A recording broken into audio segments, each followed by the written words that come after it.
Welcome to the Selling Sanctuary, where feminine power meets $1,000,000 psychology. I'm your host, Mika B, and I'm here to help you sell from self-worth, not survival.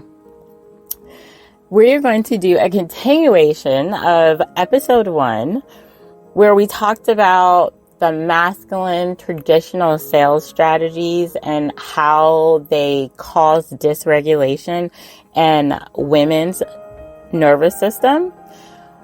We've kind of concluded what the hustle mentality is in episode 1, where we talked about it's rooted in scarcity and survival, and it encourages urgency and fear-based tactics. Now we're going to step into what sovereign selling looks like. And this is the new paradigm. Okay? This is where sales are led from self-worth, soul alignment, and energetic integrity. And the integrity part, I'm very, very, very, very strong on. When you do not believe in either a product or your mission, and you're trying to sell it, the energy speaks before your voice ever will. Your energy is felt through your pictures, through your voice. You don't even have to really meet a person in person for them to really get a gist of your energy.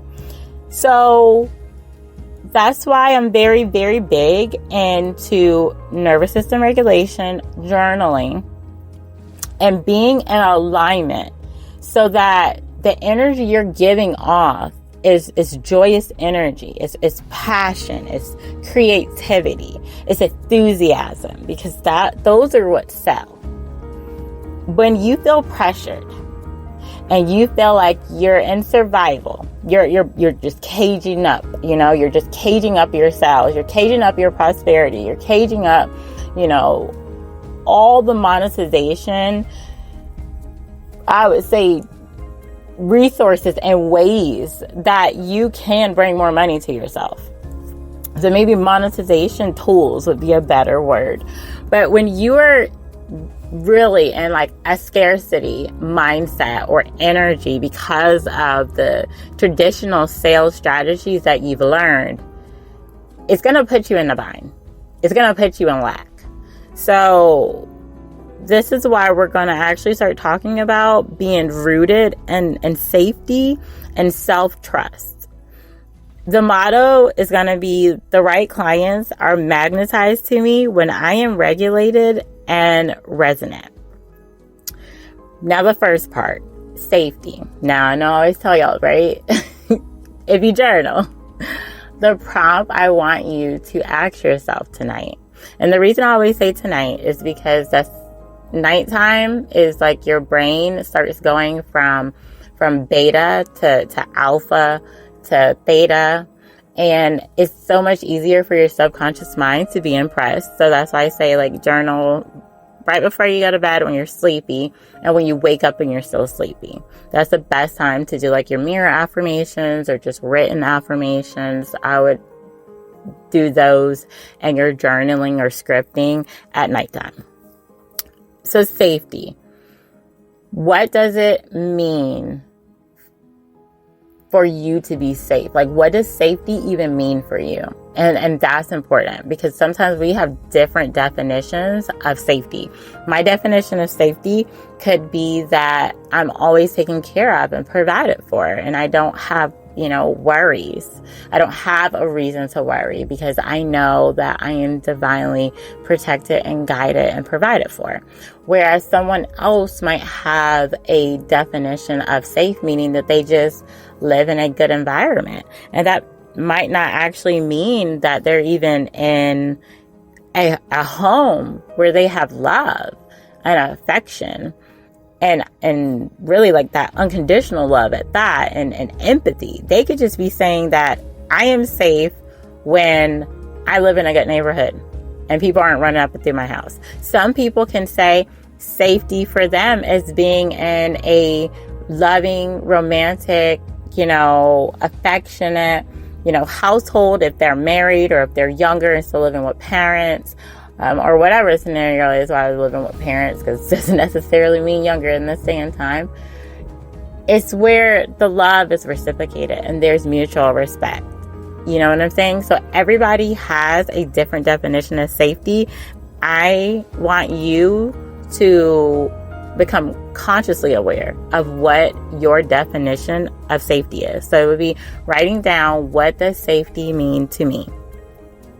What does it look like for me to be safe? What would I consider? What if you don't feel safe right now? Again, medical disclaimer, please go get professional help, right? But if you don't feel safe in your body, things like that, then you need to ask yourself, why do I feel unsafe? And what would I have to stop believing in order to feel safe? Okay?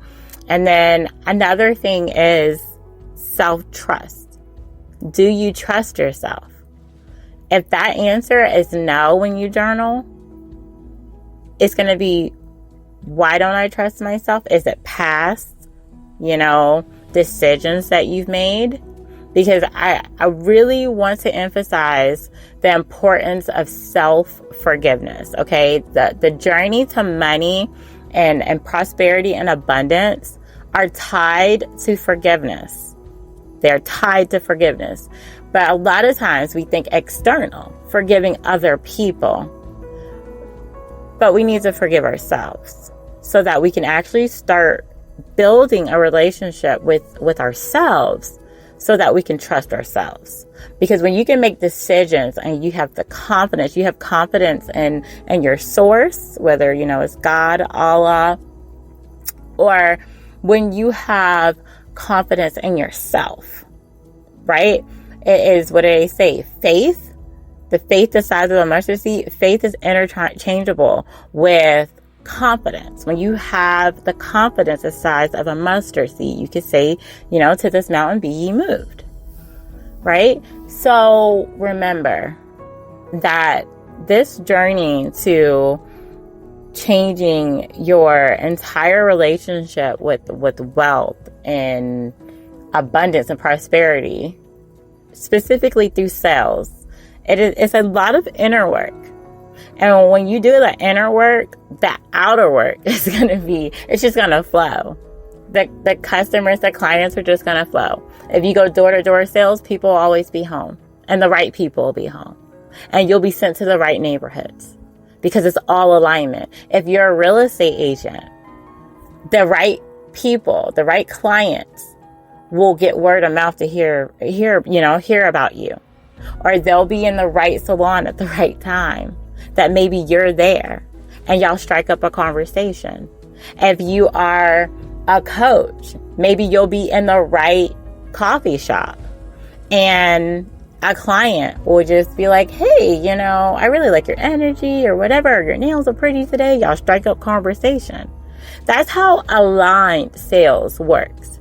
It's not so much as sitting down and actually coming up with a strategy and being like, hey, I'm going to go here. I'm going to canvas this neighborhood here, as it is of sitting back, allowing yourself to be regulated, right? To remain calm. Because when you're calm, that's actually the energy of alignment, right? When you can trust life, you can trust source, you can trust yourself.